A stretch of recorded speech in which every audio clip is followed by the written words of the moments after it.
Salut une fois de plus et bienvenue sur notre troisième vidéo de la suite développeur web de 0 à 0. Alors précédemment nous avons essayé de comprendre ce que c'est que le code binaire. Nous avons essayé de comprendre ce que c'est qu'un algorithme, ce que c'est que l'algorithmique. Nous avons essayé de comprendre ce que c'est qu'un programme et aussi ce qu'on appelle la programmation. Mais aujourd'hui, nous allons entrer un peu en profondeur. Nous allons tout d'abord essayer de diversifier nos connaissances. Les langages de programmation sont souvent classifiés selon certains critères bien définis. Nous pouvons d'abord prendre le premier type de classification qui est une classification selon le type de langage. On peut diversifier comme type de langage les langages haut niveau et les langages bas niveau. Tout de suite, vous allez vous poser la question à savoir qu'est-ce qu'un langage haut niveau. Un langage haut niveau est simplement un langage de programmation qui est un peu éloigné du langage machine, mais se rapproche plus du langage de communication utilisé par les humains tels que le français, l'anglais, etc. C'est très simple, c'est ça un langage haut niveau qui se distance un peu du langage machine. Or, un langage bas niveau, lui, se rapproche beaucoup plus du langage machine et de la gestion de certaines opérations primaires. Donc, pour prendre un exemple, le langage Java par exemple est un langage haut niveau. Or, le langage assembleur, le langage C sont des langages bas niveau, car eux ils se rapprochent beaucoup plus du langage machine, encore appelé langage binaire. Comme deuxième type de classification, nous pouvons diversifier les langages selon qu'ils soient procédural ou selon qu'ils soient orientés objet. Alors, un langage procédural est un langage dont l'écriture du code se fait de façon à ce que les fonctions sont dissociées des données. Pour prendre un exemple très précis, en langage C, on déclare des variables et on définit donc des fonctions qui manipulent ces données. Les deux sont un peu dissociés.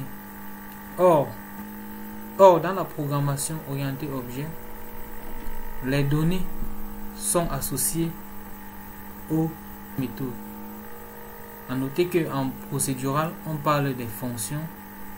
En orienté objet, on parle des méthodes. Alors, j'espère que vous avez un peu saisi cette différenciation entre les langages.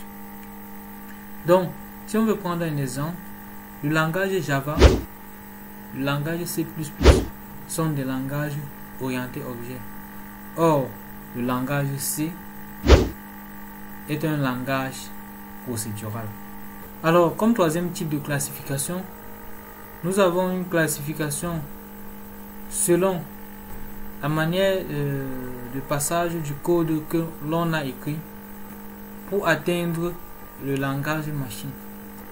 Alors, c'est à ce niveau qu'on peut distinguer les langages compilés, les langages semi-compilés et les langages interprétés.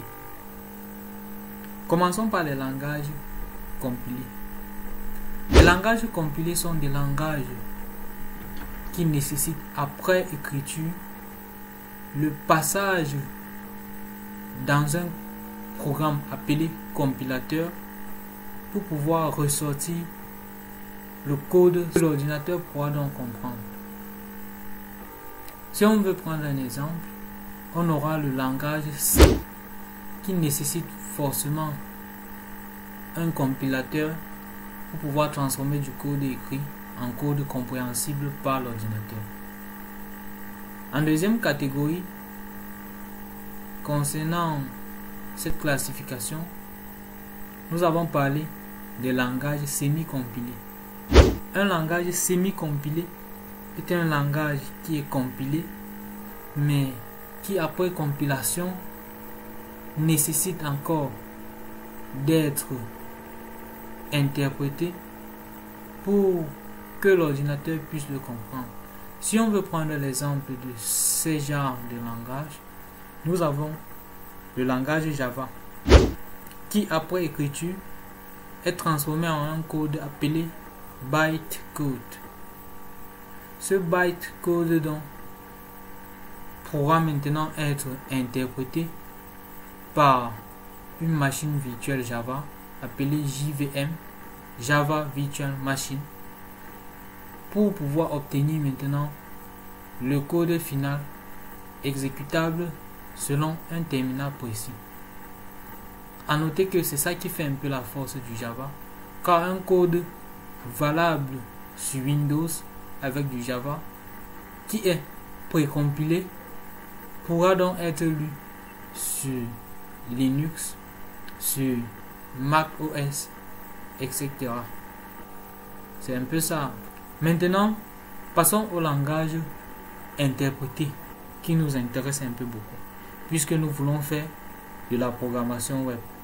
Les langages interprétés sont des langages qui, après écriture, doivent passer à travers un interpréteur pour qu'on puisse obtenir du code final exécutable par un ordinateur. C'est pour cette raison que des langages tels que le langage PHP est tout d'abord, après écriture, interprété par le navigateur et renvoie donc la réponse que l'on veut. Si vous voulez encore mieux comprendre ça, on peut prendre l'exemple du JavaScript. Le JavaScript après écriture est interprété par l'ordinateur et exécute donc ce que l'on lui demande. À noter bien que lorsqu'un langage est interprété, s'il y a des erreurs, peuvent passer aperçues, mais laisser les autres parties où il n'y a pas d'erreur s'exécuter et bloquer juste la partie qui a l'erreur. Or, lorsqu'un langage est un langage compilé, s'il y a des erreurs, ces erreurs doivent être impérativement corrigées, sinon la compilation ne pourra pas se faire. Merci d'avoir suivi et à plus.